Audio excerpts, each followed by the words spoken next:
Samantala, nagkukumag na rin po mga Christmas shopper, lalo pat huling weekend na po bago ang Pasko. May live report si Rida Reyes. Rida?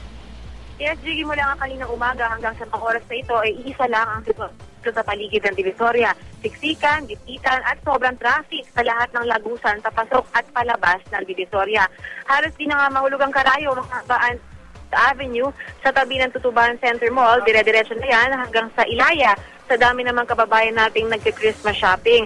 Isinara na kasi Jiggy sa trapiko ang kalsadang ito para magbigay o mabigyang pagkakataon ang mga tindera na mag-set up ng kani-kanilang pwesto. Gaya ng inaasahan, nagkukumahog na sa kanilang Christmas shopping ang karamihan dito, lalo pa simula na ngayong araw ng kanilang mahabang weekend. Okay lang daw kahit siksikan at maalinsangan, di hamak naman daw na mas mura dito at mas marami ang mapagpipilian kumpara sa mga mall.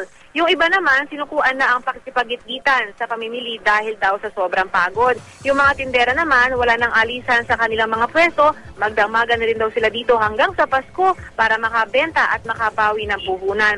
Mamayang gabi, Jiggy, inaasahan na mas madami pa ang tao dito sa Divisoria. Yung iba kasi ay manggagaling pa sa mga opisina. At dahil dyan, magdamagan na rin nakabantay ang kapulisan mula sa MPD Station 2, pati na rin mga sari-saring security forces ng mga malls dito para tiyakin ang kaayusan sa paligid ng Divisoria laban sa mga gustong manamantala.